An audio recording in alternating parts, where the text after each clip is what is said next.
has an all-time great chin going in the ring with tremendous punchers. Terence Crawford coming up 2 weight classes, do any damage? Yeah, he's a slick boxer, and he's also a good puncher in the welterweight division, in the junior welterweight division, in the lightweight division. But I do believe that if you can box and you can move, that you can beat Canelo. You can outpoint him. Of the opponent.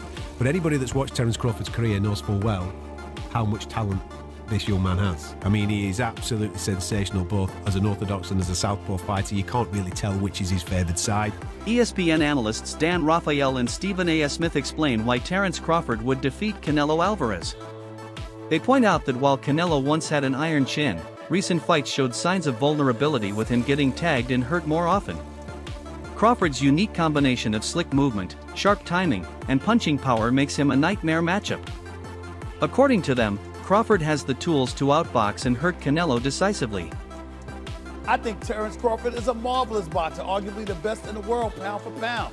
But can you hurt Canelo? If you can't hurt him, I have no doubt he can outbox him. My issue is, if you can't hurt him, what kind of a challenge can you truly pose? What do you say to that? No, that's a great point. I mean, here's the thing. Canelo Álvarez has a historically great chin. Now, I go back way back when he first came to the United States and started boxing, and he found himself on an HBO pay-per-view undercard years and years ago, fighting against the older brother of the great Miguel Cotto. His name was Jose Miguel Cotto, and he had gotten a ton of hype. He had signed with Golden Boy Promotions, and a lot of those of us in the media. And I had seen him a couple of times before that. This is my first time seeing him in person, really paying close attention. And he almost got knocked out in the first round. And I remember Stephen A., all of us looking around at Media Row going, what the heck is this all hyped about? This man can't take a shot. He's going to get drilled. He was lucky that the fight was over, that the round was over in round 1, or there might have been some much more trouble. Stephen A., that was like, I don't know, 16, 17 years ago. I've never seen him wobbled, rocked, physically, visibly hurt since then. He has an all-time great chin going in the ring with tremendous punchers. Terence Crawford coming up 2 weight classes, do any damage? Yeah, he's a slick boxer, and he's also a good puncher in the welterweight division, in the junior welterweight division, in the lightweight division. But even at junior middleweight, which is where Terence Crawford had his most recent fight back in August, when he moved up and he won a world title, he didn't blow the doors off. He fought a very tough, solid opponent named Israel Madrimov. He gave him a good fight. It was very close. Madrimov's people seem to think he might have even been able to edge it out. But if you can't hurt an Israel Madrimov at 154, what the heck are you going to do with Canelo Álvarez, the sturdiest guy in the world, at 168? So that aspect of it is certainly a problem. You mentioned about Charlo. Charlo was there to get his check. I know one thing about Terence Crawford. He's not going to just come to turn up to get the check. He'll at least try. And Charlo, I don't think, really tried. Stephen A. Smith gives a bold and decisive view when addressing the upcoming fight between Terence Crawford and Canelo Álvarez. Without hesitation, he aligns himself with Crawford, stating that he has complete confidence in his ability to secure victory. For Smith, what sets Crawford apart is not only his technical skill, but also his hunger to achieve this win. He emphasizes that Crawford's mindset and determination to prove himself will play a crucial role in the outcome. The confidence Smith shows illustrates how highly he values Crawford's ambition and the relentless drive that fuels his preparation. You got a love for boxing. Yes, love Who boxing. Gonna win the fight, man? That's coming up, the biggest Crawford. fight in boxing. Crawford. Huh? Crawford. I'm not hesitating. Crawford. I'm not even hesitating. Crawford. You gonna stand on that all the way to September 13th? I love Canelo. Crawford will beat Canelo. Crawford will beat Canelo by decision. I can't see anybody knocking out Canelo Álvarez. But I do believe that if you can box and you can move, that you can beat Canelo. You can outpoint him. That's right. When I think about Canelo, one of the things that I don't like about Canelo, despite his greatness, and a neck as wide as Broadway, for crying out loud. Right. It's like almost every shot has to be a power shot. It's a power shot, yeah. That's not beating Crawford. I will confess, I think Gervonta Davis's trainer, Cal, I think he said this. He said Crawford could find himself in trouble if he decides to engage with Canelo, because Canelo is the naturally bigger, strong fighter. And I don't care that Crawford's gotten bigger, and I don't care that Crawford's gonna go in there just as big as Canelo. Canelo is accustomed to fighting at the weight, and Crawford is not. And Canelo is a genius in this regard. You don't see him show up for fights not ready. He's always ready. always prepared. He's always ready. gotta get He's him that. always prepared. So I think he's the slower fighter, though. And I think that Crawford is brilliant as a boxer. And I think that between switching to conventional and southpaw, using his jab and movement, I think that Crawford is going to outpoint Canelo because he's faster. But I don't think he's... Teddy Atlas adds weight to Crawford's corner by emphasizing the concept of skill over size. According to him, physical dimensions such as weight or reach cannot outweigh the mastery of boxing techniques. He highlights that Crawford's style is defined by precision, timing, and adaptability. Qualities that carry far more influence than sheer physicality. In Atlas's view, Canelo's strength and bulk become less effective against a fighter who knows how to dismantle opponents through pure technical skill. His perspective reinforces the belief that true mastery of the sport can often neutralize physical disadvantages and shift the balance in crucial matchups. Maybe he's a little overrated. Terence Crawford versus Canelo Álvarez at 168 pounds. Canelo's really good. But I think Crawford is special. I know he hasn't fought the resume everyone wants, but you have that or you don't have that ingredient. I think he has it. Canelo's really good. He's tremendous. But could he be a tiny bit overrated? The greatness is within Crawford. It's in his desire, it's in his mind, it's in his makeup, where he came from. I know he's moved up in weight class, can carry it, but those intangibles, I believe that he has them. Al Bernstein highlights another dimension of Crawford's abilities, unpredictability. He explains that Crawford does not follow a rigid or predictable approach in the ring. Instead, he adapts mid-fight, creating challenges for his opponents who struggle to read his next move. Against a boxer like Canelo, who thrives on timing and counterattacks, this unpredictability becomes a serious obstacle. Bernstein notes that Crawford's capacity to shift between orthodox and southpaw stances adds another layer of difficulty. This versatility makes it harder for Canelo to anticipate attacks, leaving him vulnerable to combinations he may not see coming. Most fans or most people would probably say Crawford, I'm guessing, because that's a big part of how he's won, and everybody feels that and rightfully so, that the way he's figured out, he's constantly changing from lefty to righty. He's a person that alters his attack. Sometimes he's a boxer, sometimes he's walking people down. Canelo's style is more the same in most fights. He is a counterpuncher who's waiting for you to make your move so he can counterpunch you. Then when he has you in trouble, he's willing to move forward. His attack is a pretty straightforward one. On the face of it, you might say Crawford, but I think the thing about Canelo Álvarez is that he has seen every style that you can see. Gareth A. Davies turns his attention to Terence Crawford's extensive experience, highlighting that the American has been competing professionally for over 15 years. This remarkable longevity in the sport has sharpened his instincts, refined his ring IQ, and given him the ability to stay calm under extreme pressure. Davies stresses that Crawford's skill set has never been in question, pointing out that his resume reflects consistent excellence against top-tier opponents. Over the years, Crawford has faced a variety of styles, power punchers, slick movers, and resilient veterans. Yet, he has always found a way to adapt and overcome. This adaptability paired with his patience and technical brilliance has earned him a reputation as one of the most complete fighters of his generation. According to Davies, such experience provides Crawford with a unique advantage that cannot be dismissed, especially when envisioning an upcoming showdown with Canelo Álvarez. The levels that he's gone through, the weights that he's gone through, and the opponents that he has been in with, he's come up short against a couple, but he's come through some big challenges as well through his, 65, 66 professional bouts since he was 15 years of age. There's no doubt that this is the biggest test of Terence Crawford's career, not only because of the weight step up, but also because of the level of the opponent. But anybody that's watched Terence Crawford's career knows full well how much talent this young man has. He is absolutely sensational, both as an orthodox and as a southpaw fighter. You can't really tell which is his favoured side. He's that good, the angles that he creates, and the way that he not only dissects people, but the way that he puts his foot down when he gets somebody hurt is he's spiteful. He's truly impressive. But what he also does, and this is where I think people are making the mistake with the fight with Israel Madrimov last summer in Los Angeles, was that Terence doesn't mind doing enough to win. He doesn't, if he knows he's got to win on points, he's happy to tuck everything neatly in the office and win round by round. It reminds me of Floyd Mayweather, it reminds me of Pernell Whitaker, it reminds me of guys that win with ease without overstretching themselves, that don't have to get in a battle. But when he's got someone hurt, as you rightly say, he's spiteful. I'm not sure he'll get Canelo hurt in this fight. But if his timing and his movement are on, the slightly slowed Canelo, who likes to load up these days, could find himself frustrated by Terence Crawford. Yeah, and there's also the aspect of when he is behind. I mean, we've all seen that famous clip where he's fighting Sean Porter. Somebody sells him ringside. They've got him down on the cards. He goes through the gears and stops Sean Porter in the very next round. There's also that element to him. He's brilliant. He's absolutely brilliant, but he's also fighting someone that's equally as brilliant. A very different type of style, Canelo. And a fan favourite. Confidence becomes a recurring theme when analyzing Crawford. An analyst points out that his performances and sparring sessions have left a lasting impression on trainers and fighters who worked alongside him.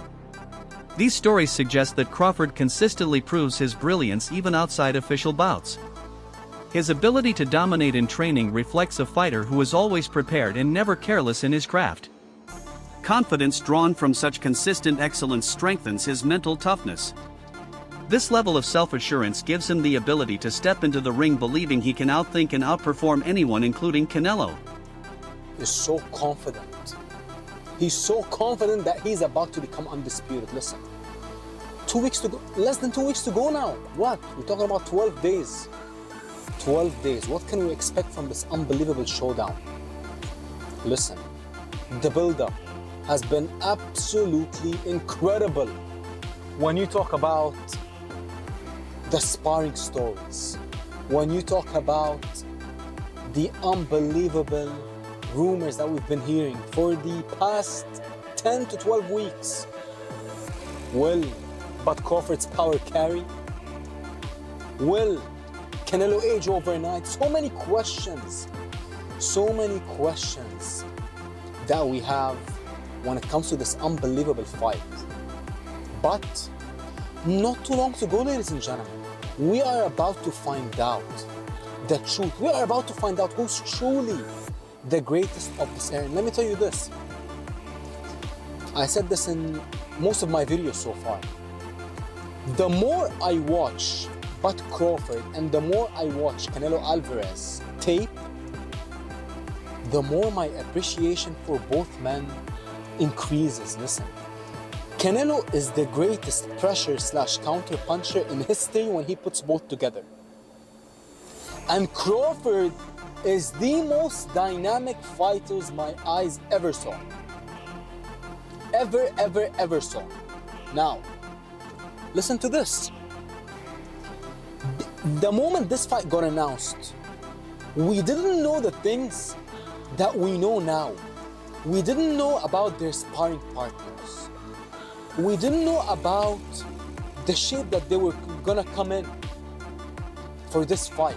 Aries Spears, a comedian and passionate boxing fan, gave his own historical perspective on the fight.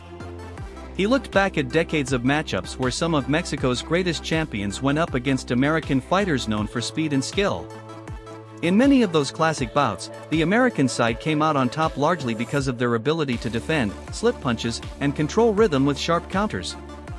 Spears noted that Canelo was a complete fighter with experience against the best. Yet, he suggested this contest continues a long tradition of contrasting styles where timing, defense, and adaptability often prove decisive.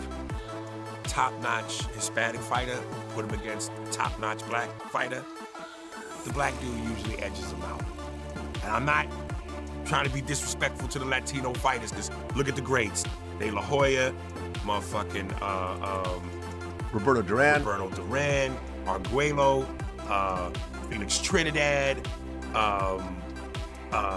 what's my man's name? Chavez. Huh? So there have been legends, but 9 times out of 10, when the top Mexican legend takes on the top black legend, the black dude wins.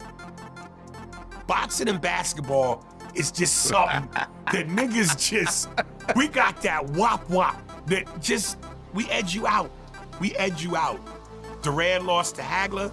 He got knocked out so viciously by Hearns. Rumor is he's still waking up today. He lost he did the no mas with Leonard. Yeah, no, I've been hanging out with Sugar Ray Leonard recently. We talked about that whole situation. De La Hoya lost to Floyd. He lost to Bernard. He lost to Sugar Shane Mosley. Usually the black fighters edge out the Latinos when it come down to it. So basically you're saying Crawford's gonna win because he's black. I'm saying he's gonna win because he's got skills. But that black component, that's that extra juice. That's that extra juice? I mean, look. It's like the Batmobile when it's going fast, and then he hits the nitro button, and the flame shoots out of the back of the car and takes it to another level. Black dudes have the nitro switch. On the other side, Canelo Álvarez expresses his usual assurance. He dismisses the need for outside validation, declaring that he does not need anyone's approval to confirm his greatness. For Canelo, self-belief has always been central to his identity as a fighter. His track record of victories against top opponents provides evidence for this confidence. Yet, his stance also highlights the difference in mentality between him and Crawford. While Crawford seeks to prove himself and chase a defining win, Canelo portrays himself as already established at the pinnacle of boxing. You know you're gonna have, right? They can't deny you anymore. I don't know, but I don't give a fuck. So I feel I'm the best, and that's it. I don't focus on if the people say or put me in the first position. I'm the best. I feel I'm the best. I'm doing it because I love boxing. I call Canelo out because, like I said, he the last great fighter amongst the era that surpassed us. This is my mega fight. This is my moment. You didn't have much interest in this Crawford fight. You were saying that there wasn't much in it for you, and you pointed out that people will say that he was too small. What changed? I think he's one of the best fighters for more fun. No, he accomplished a lot of things too. Mexican with the American fighter is always big. When he fights you at Allegiant Stadium, I imagine it's going to be, 55,000 plus screaming Canelo fans, right? Many from Mexico. Sean Porter speaks with full conviction about Terence Crawford's chances against Canelo Álvarez. He believes Crawford's preparation and mindset are operating at a level rarely seen in the sport. According to Porter, Crawford will step into the ring with a unique game plan designed specifically to dismantle Canelo's style. He highlights Crawford's sharp speed, flawless timing, and disciplined execution as the key factors that will separate him on fight night. Porter envisions a performance so complete that it could redefine expectations in modern boxing, cementing Crawford's reputation with one of the most commanding victories in recent memory. This fight is being promoted as one of the toughest and most defining moments in Terence Crawford's career. Many view Canelo Álvarez as the highest caliber opponent Crawford has ever faced, making the stakes enormous. For Canelo, the pressure is just as heavy. A loss to Crawford, who is naturally the smaller man stepping up in weight, could stain his otherwise remarkable legacy. In boxing, history tends to judge these moments harshly, especially when a bigger champion falls to a lighter challenger.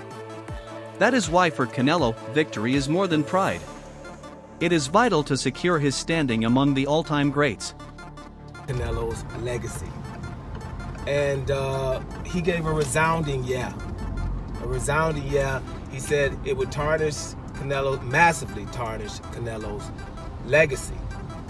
And some of the things that he said were just basically things that most of us know, just some register and make sure that other people know and others don't, right? But it would tarnish his legacy, and for the obvious reasons. One is, we know that the guy's older. Crawford's older. He's going to be 38 years old here, right? So he's an older fighter. He's an inactive fighter, right? And that most of the time, these are things that, make people say that people are going to lose. Man, he's inactive. So he's pretty inactive, hasn't fought in a year, hasn't fought more than once a year in 3 to 4 years, maybe even 5 years. And also, he's coming up in weight. ShowStats, a respected voice in boxing analysis, approached the Crawford vs. Canelo matchup with balance and fairness. He emphasized that Canelo's success has long been built on his toughness, strength, and ability to apply steady pressure, breaking opponents down with precision counters and relentless pace. His durability in the ring and knack for setting traps make him a dangerous challenge for anyone. On the other hand, ShowStats pointed out Crawford's wrestling roots, which shaped his sense of balance, control, and anticipation. These qualities combined with his sharp boxing IQ give him a unique edge that few fighters possess. He uses his legs, he uses his core, and then his neck itself to lift up Bivol like Bivol was a featherweight. That is a huge representation of how strong Canelo is. When you look at his workouts, You can tell why he was able to do that. All these damn neck exercises that I wouldn't dare do. Okay, that stuff looks painful. The squatting and all that stuff that he's doing is exactly why Canelo Álvarez, honestly, is a strong fighter. He tried to do it again with William Skull. William Skull shook out of it, but he is a bull. Listen, Terence Bud Crawford is strong. He is, okay? And he understands leverage and he understands those things because he wrestled. Honestly, very true. But Saul Canelo Álvarez is also extremely strong. Now, let me know how you feel in the comments below. That's it for today's video.